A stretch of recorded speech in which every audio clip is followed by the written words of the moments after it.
Today I have decided to discuss a very important topic, that is the difference between approver and accomplice. Why this is a very important topic? अगर आप semester exam से देखेंगे तो this is not the so much important, लेकिन अगर आप competitive exam के regarding अगर आप देखेंगे तो स्पेशली इंटरव्यू में अगर 10 स्टूडेंट्स अगर अपीयर होते हैं तो मान के चलिए कि एक स्टूडेंट से क्वेश्चन आ ही जाएगा कि अप्रूवर और accomplice में डिफरेंस क्या है। इसका रीजन क्या है, क्यों कंटिन्यू क्वेश्चन आते हैं? कंटिन्यू क्वेश्चन आने का रीजन ये है कि अभी तक इसका श्योर एंड सर्टेन कहीं पे कुछ डिफरेंस जो है क्लियर मेंशन नहीं किया गया है। और जनरली ये दोनों इंटरचेंजेबल वर्ड यूज होते हैं, एक दूसरे की जगह यूज कर दिए जाते हैं। तो इसी पर हम फोकस करेंगे कि आखिर अकॉम्प्लिस क्या है, अप्रूवर क्या है।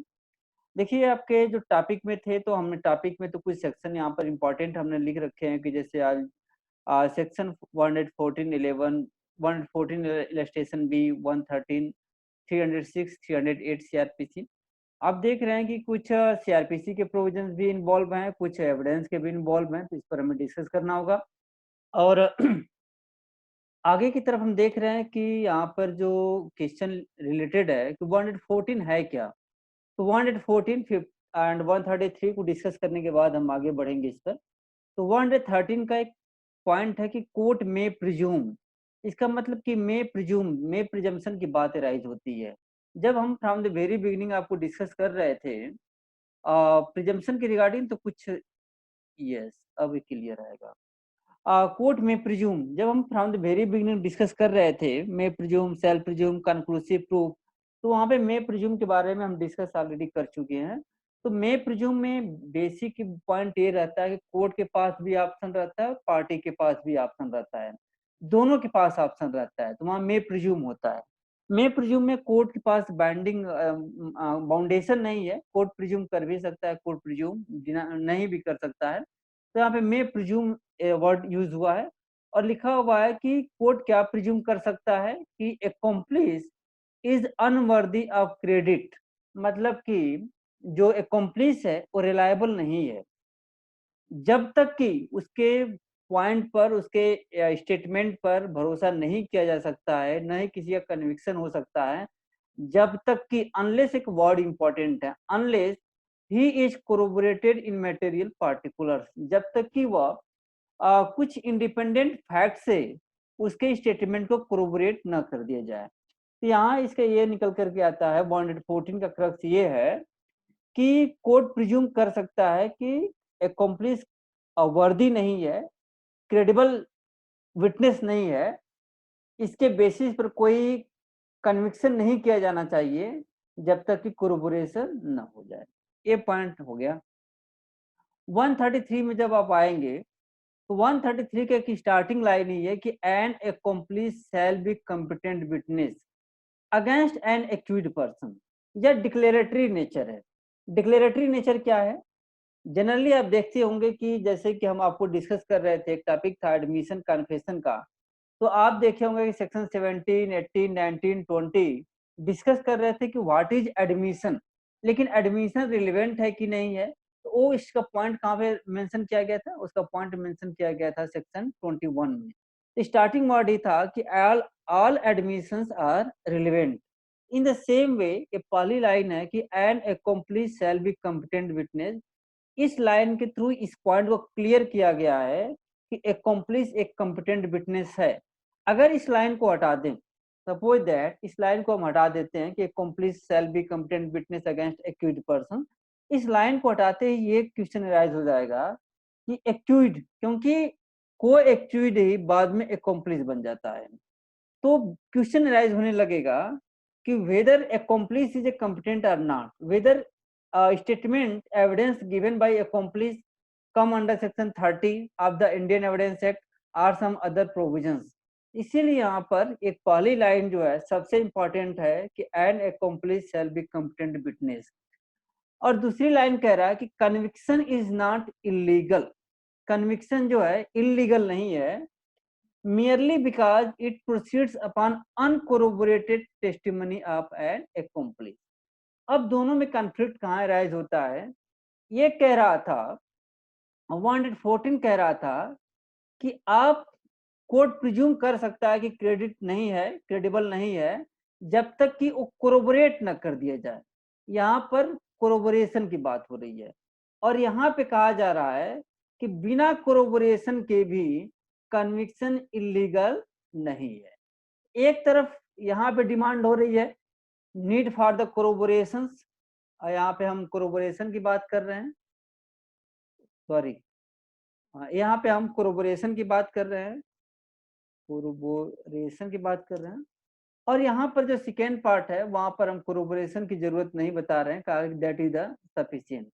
अब दोनों में डिफरेंस क्या है? 114 इलस्ट्रेशन बी एंड 133 में डिफरेंस ये है कि जो 114 जो है वो प्रिजम्पशन की बात कर रहा है कि कोर्ट में प्रिज्यूम, और अदर साइड में है ये डिक्लेरेशन की बात कर रहा है। डिक्लेरेशन क्या है कि accomplice shall be competent witness against an accused person। एक तरफ वहां पे प्रिजम्पशन की बात हो रही थी, दूसरी तरफ डिक्लेरेशन की बात हो रही थी। अदर साइड में हम देख रहे हैं कि इस साइड में यूज हो रहा है कि कोर्ट में प्रिज्यूम, मतलब कि कोर्ट प्रिजम्पशन कर भी सकता है, नहीं भी कर सकता है। यह वहां पे डिस्क्रेशन की बात हो रही है, कोर्ट के डिस्क्रेशन का पॉइंट है। लेकिन यहाँ पर जब हम देखते हैं, जब 133 में आते हैं तो सेल यूज होता है। सेल का मतलब कि मैंडेटरी है, कोर्ट सेल का मतलब यहाँ हुआ मैंडेटरी है। तो यहाँ प्रिजम्पशन है, यहाँ डिक्लेरेशन, यहाँ में है, यहाँ सेल है। अब नियर अबाउट 100 केसेस डिसाइड हुए हैं इन दोनों के कॉन्फ्लिक्ट को। कॉन्फ्लिक्ट है क्या?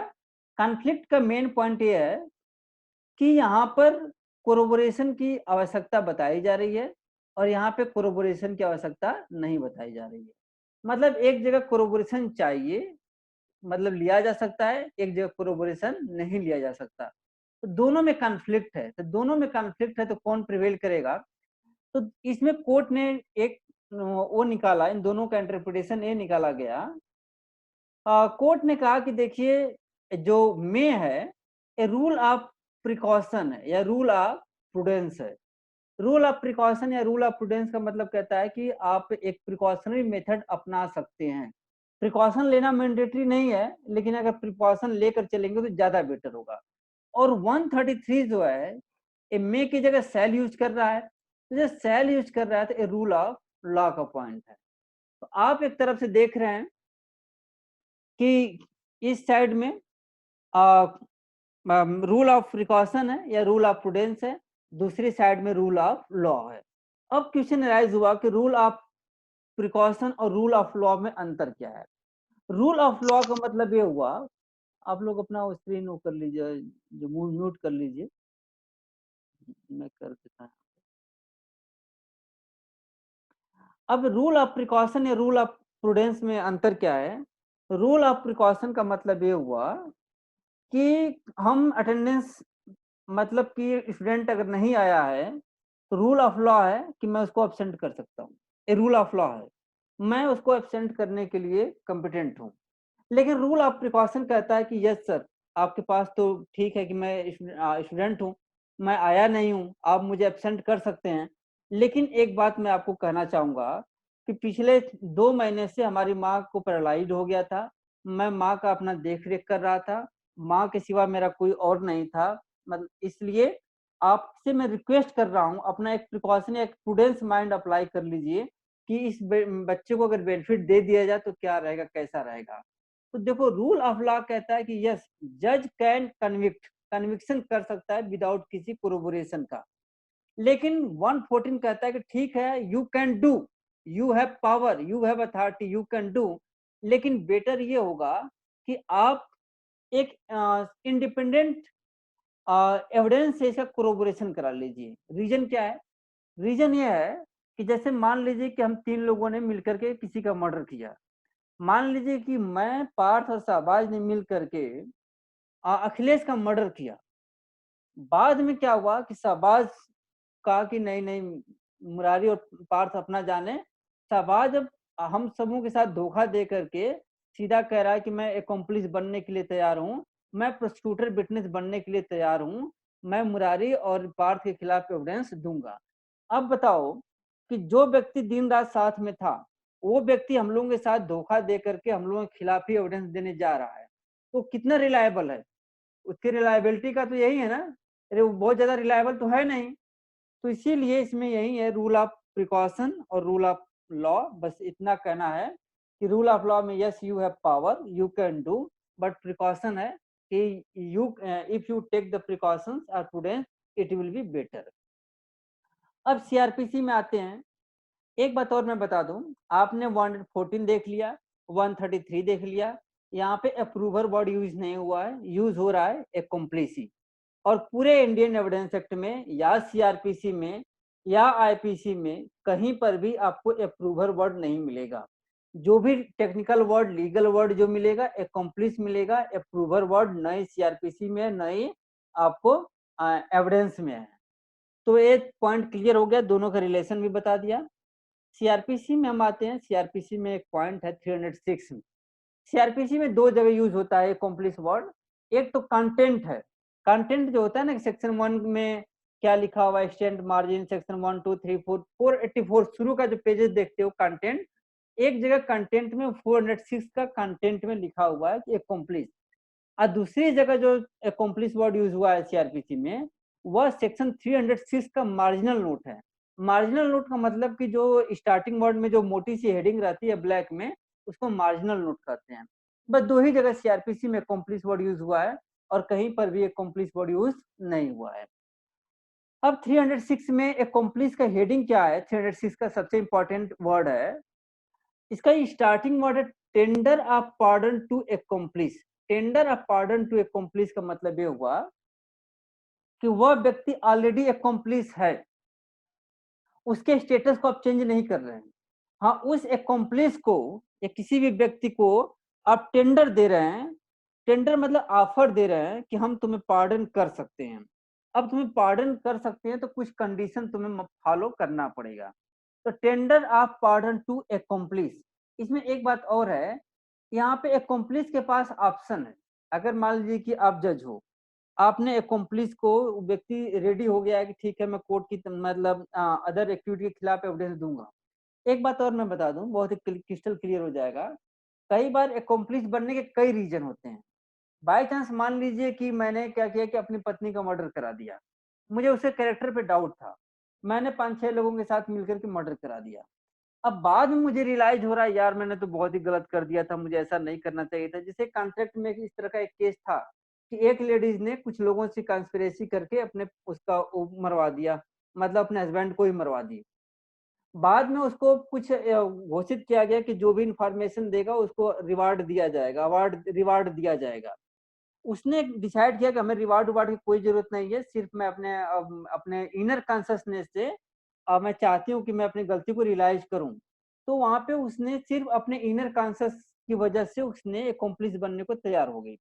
तो कई बार ऐसा होता है कि आदमी चाहता है कि नहीं भाई हमें पार्डन नहीं चाहिए, ठीक है, फिर भी इसके बावजूद भी मैं यहाँ पर वो दूंगा, क्या बोलते हैं, अदर एक्टिविटी के खिलाफ एविडेंस देने के लिए तैयार हूँ। तो यहाँ पे tender to pardon to accomplice है। और क्लास 3 कहता है कि जिसको आप ऑफर देंगे, उस वह व्यक्ति के पास ऑप्शन है कि चाहे तो एक्सेप्ट करे या रिजेक्ट करे। इसी लाइन से पता चल जाएगा कि एक्सेप्ट रिजेक्ट में क्या पॉइंट है। अब 306 का बेसिक पॉइंट क्या है, इसको देखो। इंटरव्यू और प्री के लिए बहुत ही इंपॉर्टेंट है, एक टेक्निकल पॉइंट है, थोड़ा सा मैं इसको समझा देता हूँ। टेक्निकल पॉइंट ये है कि 306 के दो पार्ट हैं। एक पार्ट में सीजीएम है और मेट्रोपॉलिटन मजिस्ट्रेट है, और दूसरे पार्ट में मजिस्ट्रेट ऑफ फर्स्ट क्लास है। इन दोनों में अंतर ये निकल करके आता है कि ये अथॉरिटी सीनियर अथॉरिटी है।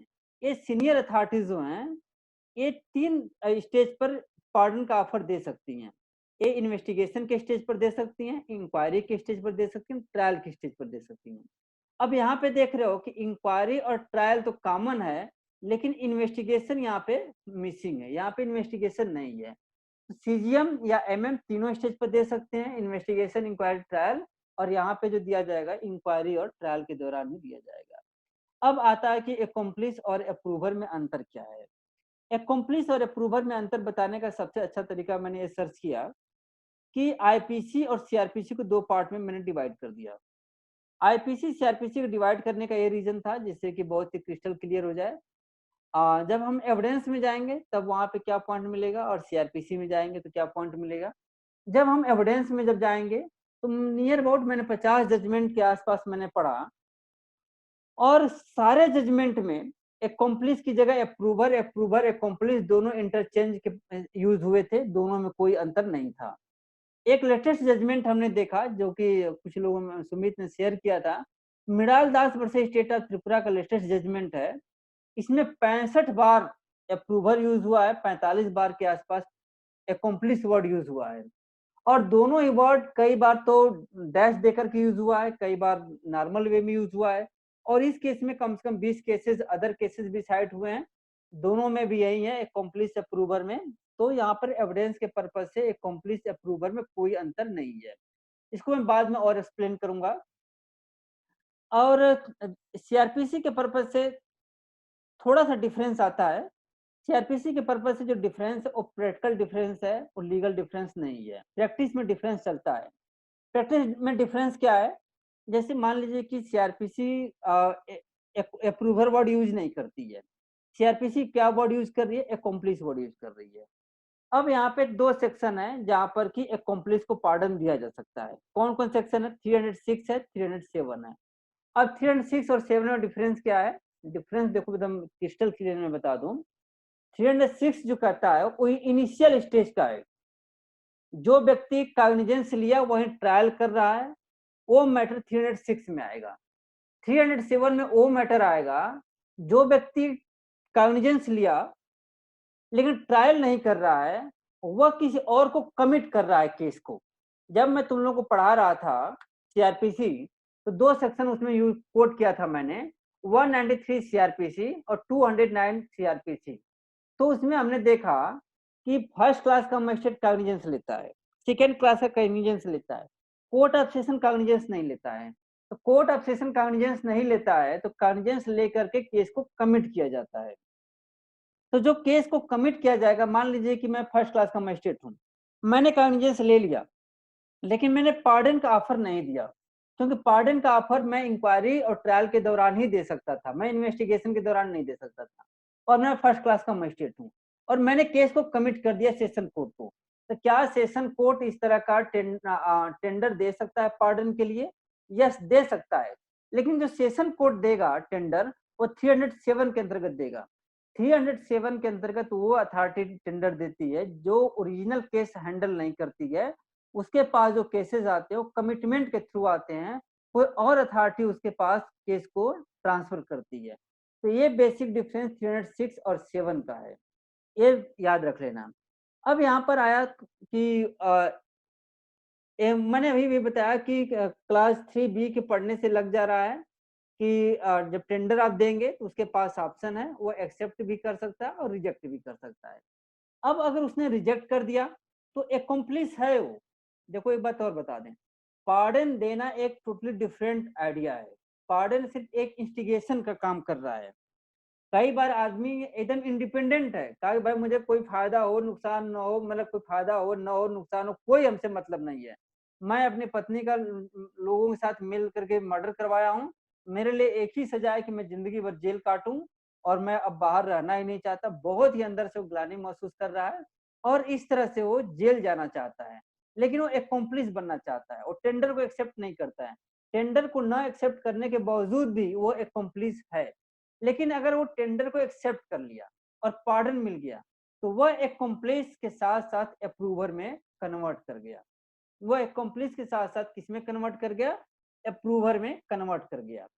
अब इन में डिफरेंस बताने से पहले मैं एक और पॉइंट क्लियर करना चाहूंगा। एक पॉइंट देखो यहाँ पे, एक मैं वो बनाया हूँ, 3 पॉइंट है, कोएक्यूट, एक्कॉम्प्लिस और अप्रूवर। कोएक्यूट कौन होता है? कोएक्यूट वो होता है कि जो तीनों की कंडीशन क्या है, तीनों में सिमिलरिटी क्या है? तीनों में सिमिलरिटी एक पॉइंट ये है, तीनों सॉरी तीनों में सिमिलरिटी, भाग जा रहा है, एक मिनट एक मिनट।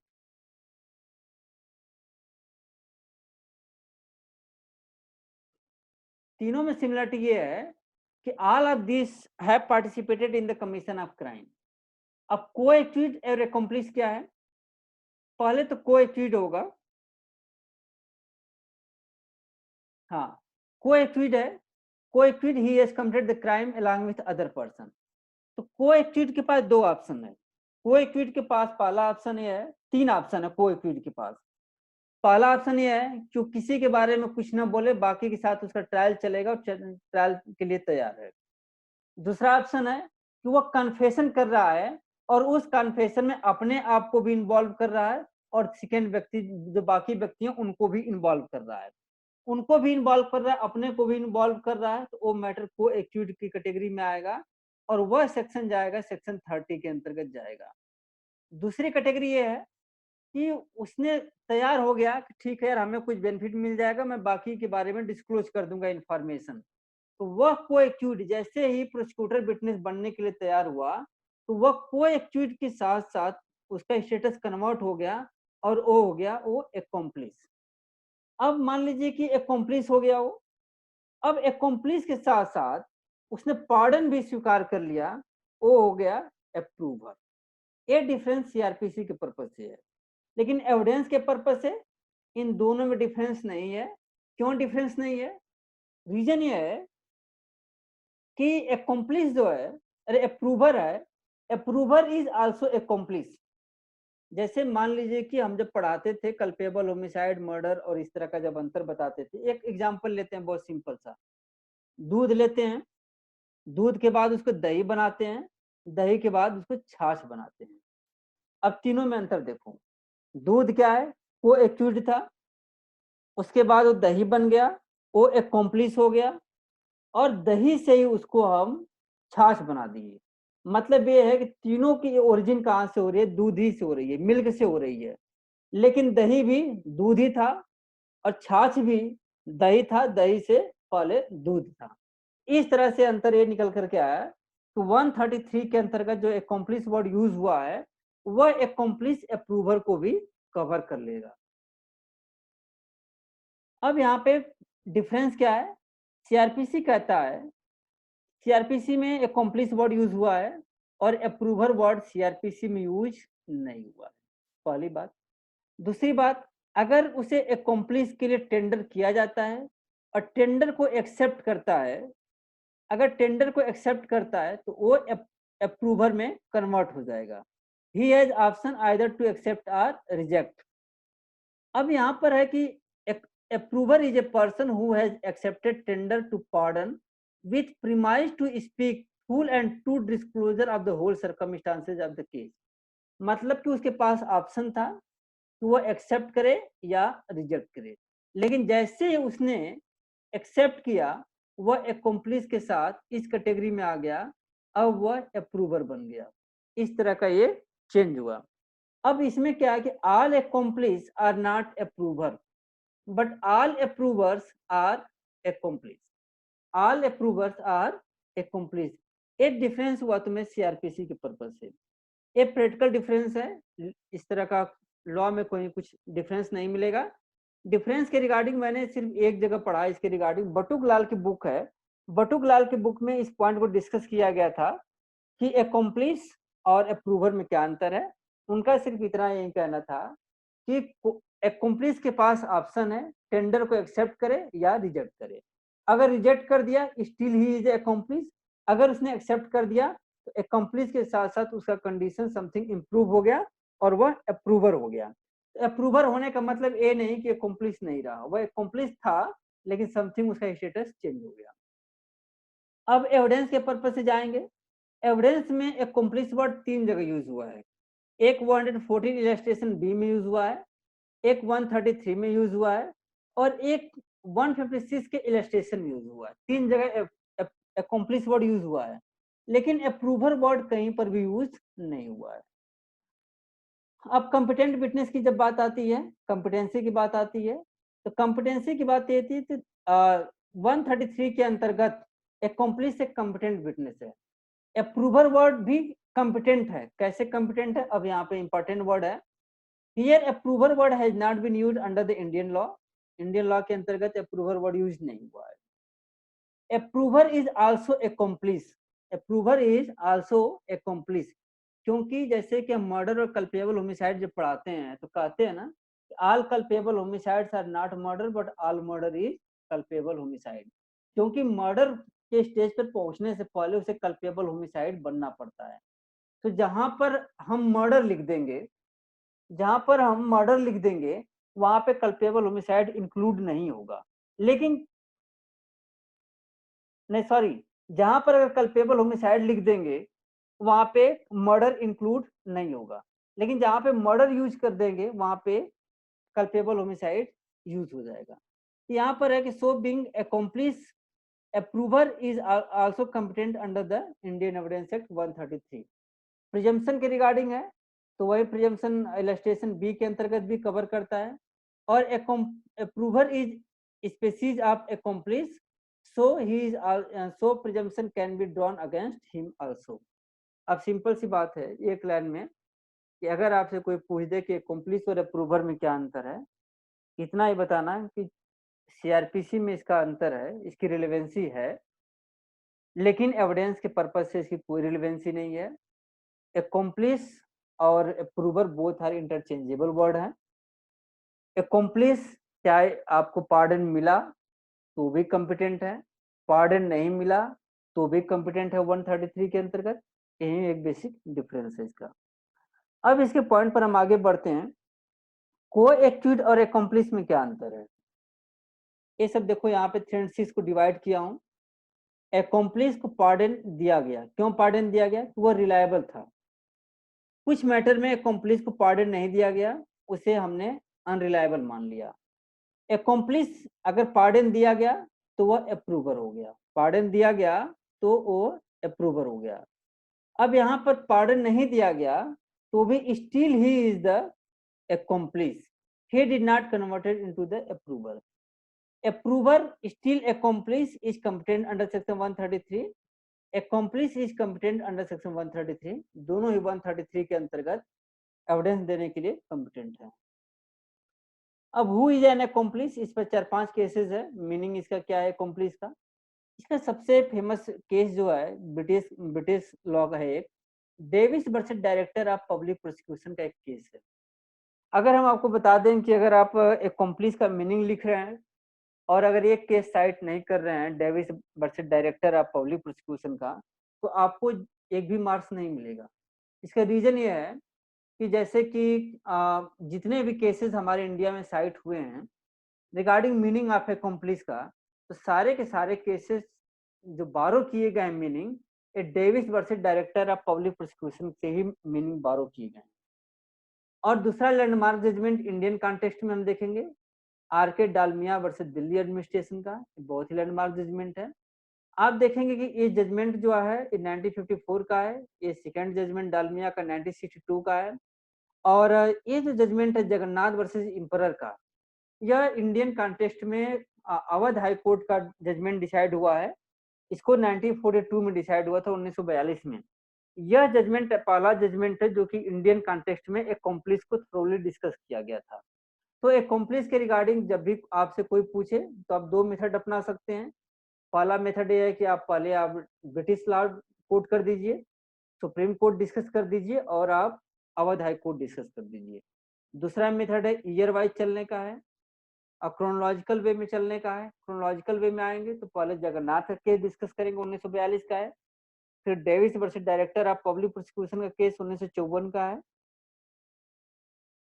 और तीसरा केस आपका है 1962 का RK Dalmia versus Delhi administration. 3 judgment है, 3 जजमेंट के हेल्प से हम accomplice को डिफाइन कर देते हैं। अब 3 जजमेंट का क्रक्स यही है कि व्यक्ति या तो डायरेक्टली इन्वॉल्व हो। इसके 4 मेथड हैं। अब इसमें हम इसका क्लासिफिकेशन आपको बता देता हूँ। इसका क्लासिफिकेशन देखिए, इस क्लासिफिकेशन में 4 तरह के व्यक्ति accomplice की कैटेगरी में आ सकते हैं। पहला कैटेगरी है principal in first degree. First degree का क्रिमिनल वे क्रिमिनल होते हैं जो ऑन द स्पॉट क्राइम करते हैं। क्या करते हैं? वो मर्डर करते हैं, क्राइम करते हैं। सेकेंड कैटेगरी के सेकेंड डिग्री के वे क्रिमिनल आते हैं जो कि intentionally help another to commit the crime while in the presence of the principal of the first degree. जैसे मान लीजिए कि हमने केस कर रहा था, कौन था case? Barindra Kumar Ghosh versus emperor का केस था जो शंकरी टोला केस के नाम से था। वो क्या हो रहा था उसमें? बारिंद्र कुमार घोष जो थे लुक आउट कर रहे थे, देख रेख कर रहे थे कि चलो तुम लोग जाओ बैंक लूटो, मैं बाहर खड़ा हूं, मैं आकर के देख करके अब मैं कोई आएगा तो मैं तुरंत ही बता दूंगा कि नहीं कोई आ गया। तो बारिंद्र कुमार घोष का जो एक्टिविटी था वो सेकेंड डिग्री के कैटेगरी में आएगा। अगर वो बाद में अकॉम्प्लिस बनते तो बन सकते थे। तो that is the another point. तो फर्स्ट डिग्री के वे क्रिमिनल हुए जो कि बैंक जाकर के लूट रहे थे। सेकेंड डिग्री के वो क्रिमिनल हुए जो कि बाहर खड़े होकर के देख रेख कर रहे थे, उनको दूर से सपोर्ट कर रहे थे। जैसे आपने देखा कि जब मुंबई में अटैक हुआ था 2008 में, तो वहां पर पाकिस्तान में बैठ करके कई आतंकवादी जो थे उनको रेगुलेट कर रहे थे। तो जो रेगुलेट कर रहे थे वो प्रेजेंस का मतलब यहाँ चेंज हो जाएगा मीनिंग, लेकिन physical as well as constructive presence. तो वे सारे एक्चुअली कंस्ट्रक्टिव प्रेजेंस माने जाएंगे और वो सब भी सेकेंड डिग्री के ऑफेंडर माने जाएंगे। थर्ड कैटेगरी के वे आते हैं एसेसरीज बिफोर द फैक्ट। इसका मतलब ये होता है क्राइम करने से पहले जो मदद करते हैं, जैसे मान लीजिए गन का सप्लाई करना, बंदूक की सप्लाई करना। देखो इन दोनों में ये है कि इन दोनों का प्रेजेंस है, ये दोनों यहाँ पे प्रेजेंस है। तीसरे डिग्री में वो प्रेजेंस नहीं है। जब क्राइम हो रहा था तो ऑन द स्पॉट वो प्रेजेंस नहीं था, लेकिन वो क्या कर रहा है कि पहले से ही उसका हेल्प कर रहा है, सपोर्ट कर रहा है, इंस्टिगेट कर रहा है, अबेट कर रहा है। इस तरह का एक्टिविटी जो है थर्ड कैटेगरी के अंतर्गत आएगी। प्रिपरेशन में सपोर्ट कर रहा है। चौथे कैटेगरी में वो यहाँ गलत हो गया है, फोर्थ लिखा जाना चाहिए, पार्ट्स नोट डाउन कर लेना इसको। चौथे कैटेगरी में वे ऑफेंडर आते हैं जो कि क्राइम होने के बाद सपोर्ट करते हैं। जैसे मान लीजिए कि मुझे मालूम है कि पार्थ ने बंदूक को लूट लूट लूट करके लाया हुआ है, लेकिन उसके बावजूद जानने के बावजूद भी मैं स्टोलन प्रॉपर्टी को रिसीव कर रहा हूँ, छुपा रहा हूँ। तो या पार्थ को मैं हार्बरिंग दे रहा हूँ, संरक्षण दे रहा हूँ, पार्थ मेरे घर में रुक जाओ, चलो यार गलती तो किए ही लेकिन अब कर ही दिए तो क्या करें, चलो घर में ही रह जाओ। तो फोर्थ कैटेगरी के वे आते हैं। ये चारों कैटेगरी के जो ऑफेंडर हैं वो एकम्प्लिस की कैटेगरी में आ जाएंगे। अब क्वेश्चन राइज हुआ कि एकम्प्लिस की कैटेगरी में कौन नहीं आएगा। तो आप जो केस देख रहे हैं, आपका केस जो है जगन्नाथ वर्सेस एम्परर का केस है, जिसमें कोर्ट ने कहा था कि विटनेस जो होते हैं कुछ केसेस में आ भी सकते हैं, कुछ केसेस में नहीं आ सकते हैं। जैसे मान लीजिए कि हमने सुन लिया कि व्यक्ति ने मर्डर करने के प्लानिंग बना रहा है और मुझे मालूम चल गया कि यार वो कल राम का मर्डर कर सकता है, लेकिन मैं डर की वजह से किसी को बताया ही नहीं। जैसे मान लीजिए हमारे घर में काम करने वाली, झाड़ू पोछा करने वाली आती है, उसने मेरी बात को सुन लिया लेकिन डर की वजह से किसी को कुछ नहीं बताया। तो अब बताइए कि उसने बात को सुन लिया, पुलिस को इन्फॉर्म नहीं किया और जो जिसको मर्डर करने का प्लानिंग था उसको इन्फॉर्म नहीं किया, तो क्या वो भी क्रिमिनल है? नहीं, वो क्रिमिनल नहीं है। जब वो क्रिमिनल नहीं है तो एक्कम्प्लिस उसके होने न होने का चांस ही नहीं रह जाता। तो जो व्यक्ति डर की वजह से, मतलब या तो मान लीजिए कि डे लाइट में मर्डर हो रहा है और एक व्यक्ति खड़ा होकर के देख रहा है लेकिन उसका कोई इसमें एक्टिव रोल नहीं है, कोई पार्टिसिपेशन नहीं, वो एक स्ट्रेंजर है।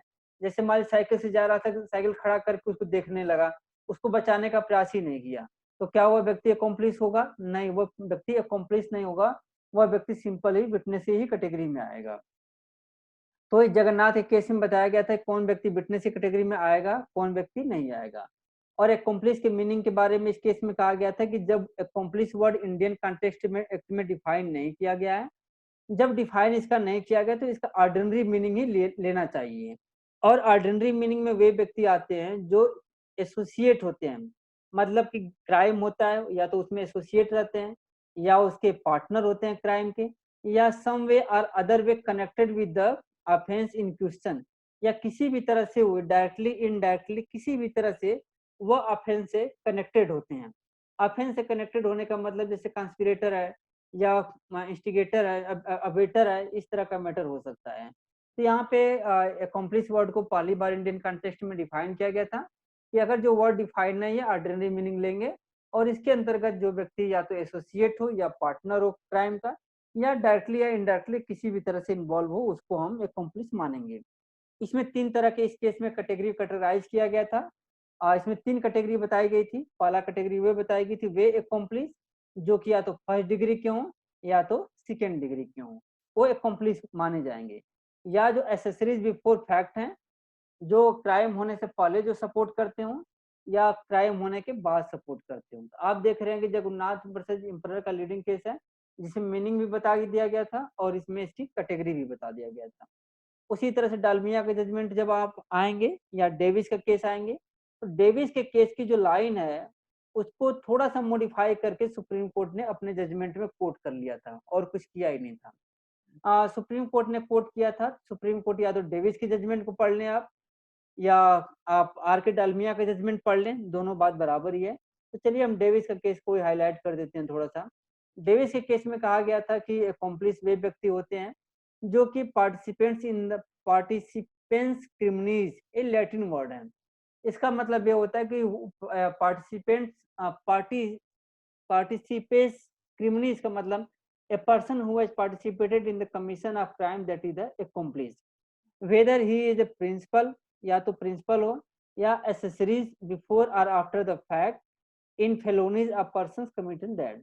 मतलब ये जो है या तो प्रिंसिपल हो या तो एसेसरीज हो। एसेसरीज में बिफोर भी हो सकता है और आफ्टर भी हो सकता है। तो आप देख रहे हैं कि जो हम जगन्नाथ के केस में जो क्लासिफिकेशन किए थे कि first degree, second degree, accessories before और आफ्टर, इसको पहली लाइन में ही कवर कर लिया गया है। या तो व्यक्ति ऐड कर रहा हो, सपोर्ट कर रहा हो या अबेट कर रहा हो, सारे कैटेगरी पहली कैटेगरी में आ जाएंगे। दूसरी कैटेगरी में वे आते हैं। दूसरी कैटेगरी एक तरह से एग्जाम्पल वाइज है, जो आफ्टर एसेसरीज का ही एग्जाम्पल है, और उसी तरह उसी का एलोबोरेशन है। आफ्टर एसेसरीज का मतलब ये हुआ कि receiving the stolen property from the home. आप स्टोलन प्रॉपर्टी को जानबूझ करके जानते हैं कि स्टोलन है, फिर भी रिसीव कर रहे हैं, इस तरह का मैटर जो है आप अकॉम्प्लिस आप माने जाएंगे। फिर पार्टीज टू क्राइम विच में be proved as a fact similar to the offence charge. अगर इस तरह का जो जिस ऑफेंस के लिए चार्ज किया गया है उस सिमिलर फैक्ट्स के बारे में आप एसोसिएटेड हैं, तो उस मैटर में भी आप अकॉम्प्लिस हो सकते हैं। इसी बात को डालमिया केस में भी कोट कर दिया गया था। तो इस तरह से हम देख लिए कि अप्रूवर और अकॉम्प्लिस में अंतर क्या है, सेक्शन 306 क्या है, 114 133 में अंतर क्या है। इन बेसिक डिफरेंसेस के साथ हम कुछ आगे बढ़ना चाहते हैं।